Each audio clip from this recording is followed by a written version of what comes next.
Straight ahead on Friday Night Highlights, Denton Guyer's foray into 4A is off to a brutal start after getting shredded by yet another D1 prospect.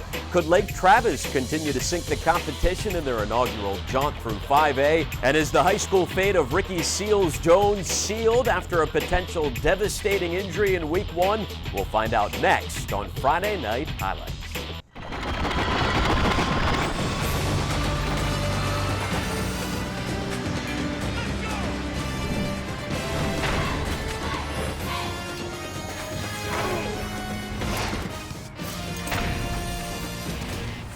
Welcome into Friday Night Highlights alongside Jeff Power. I'm Alex Loeb, and unfortunately the big news in Week 1 is bad news for the top receiving recruit in the country in what was supposed to be his showcase game. In a nationally televised contest, Ricky Seals-Jones injured his left knee during the third quarter of Sealy's game against St. Pius. Sealy was listed as a top 10 athlete in the country, a big prospect figuratively and literally at 6'5", 220 pounds.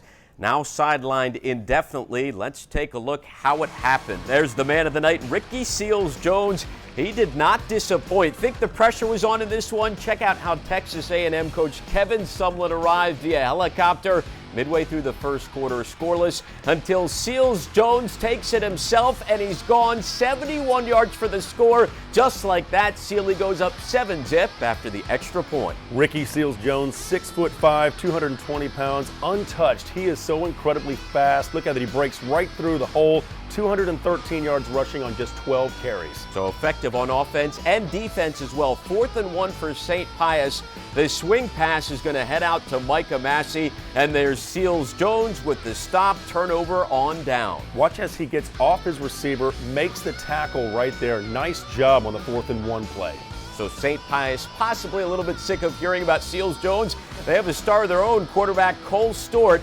On 4th and 10, check out Stewart with the pump fake, and he's going to hook up with Nick Kane for the 34-yard score, wide open in the back of the end zone. Pius goes up 14-7 later on in the first half. It's Sealy with a 4th down opportunity, 4th and just inches.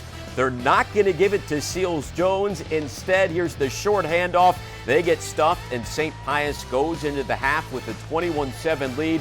But Sealy would respond in the second half. Seals-Jones would get it going, this time with the option out to the left. It's going to be a 15-yard scamper and a first down.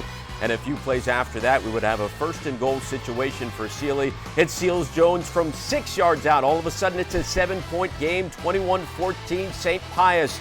On to the third quarter. Later on in the third, we go. Sealy driving again, and it's Seals-Jones from 41 yards, again untouched up the gut, and we're tied at 21. Yeah, Seals-Jones showing that speed once again right up the middle. That's why he plays quarterback for Sealy this year. We know he's a receiver, but the Tigers want him to touch the ball every time. I think that's a good move by their head coach, Jimmy Mitchell. Not to be outdone, check out Cole Stewart running the ball.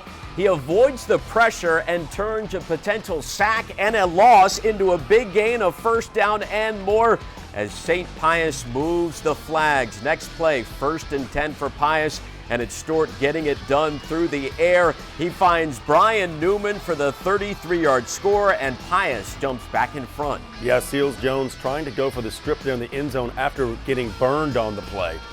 4 minutes left now in the third quarter. It's a 3rd and 4 situation, and Seals-Jones starting to struggle. Not only is he intercepted by Kenneth Dana, but check out on the return, Seals-Jones makes the tackle here going out of bounds and appears to come up a little gimpy.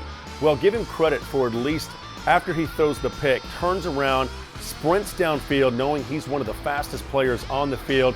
Notice his head right there, pointed towards the pylon, runs towards a position on the field, and is able to make the play right here, but was kind of slowing up at the end and pulls up with the cramp. So the trainers would work on him while he's out of the game. Check out Mr. Massey dragging a few defenders into the end zone. Pius pulling away 35-21.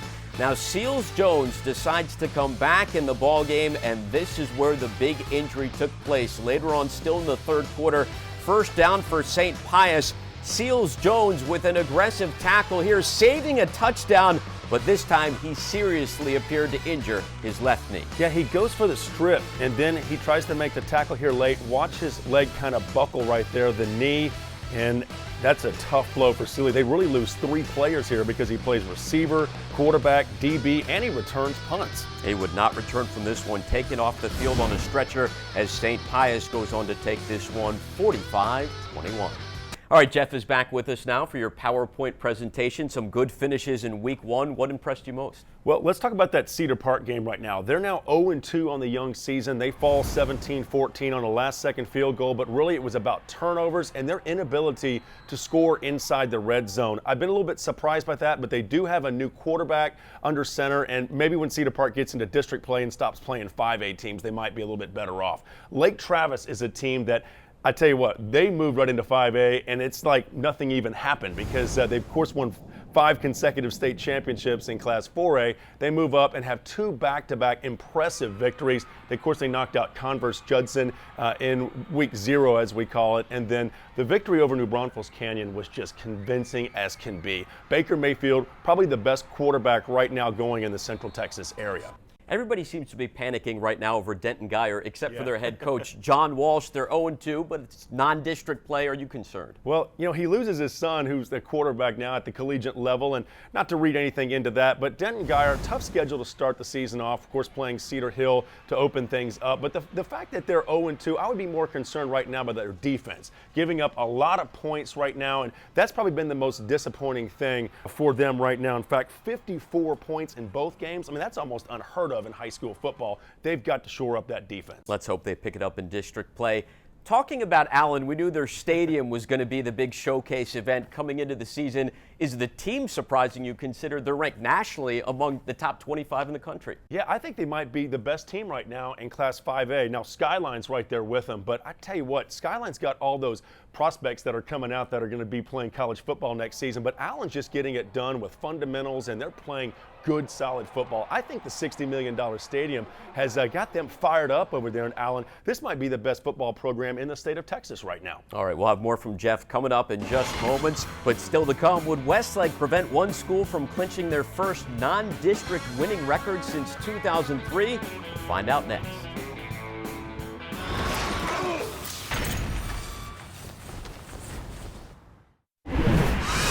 All right, before we go, Jeff joins us one last time now. Looking ahead, Jeff, to week 2, what are some of your power picks? I like the quarterback matchup between Westwood and Lake Travis. Of course, LT, led by Baker Mayfield, had a fine season already, a couple of victories, has really lit up the scoreboard offensively. But Bear Fenimore has done a nice job over at Westwood. Watch out for them. The Warriors like to throw the ball around. They've been the one team that's kind of given Lake Travis some fits through the years. They both like to pass, but I will take Lake Travis in this game, but a narrow victory. Who do you like between Euless Trinity and DeSoto?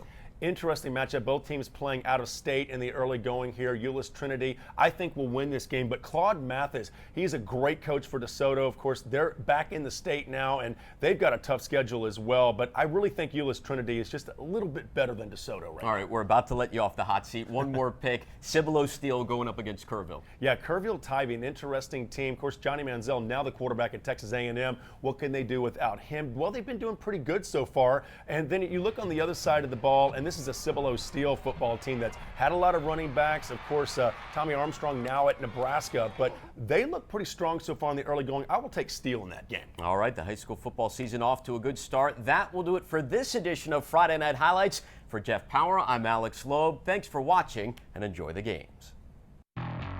We're about to get underway moments from now. And he had speed to burn right there, getting past the defender. Shakes a defender, and look at him go.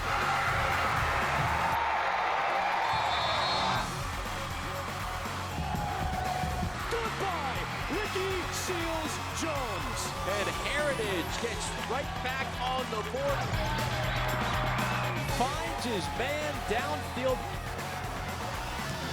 And this game has completely turned around. This is the one thing during these games that you absolutely hate to see.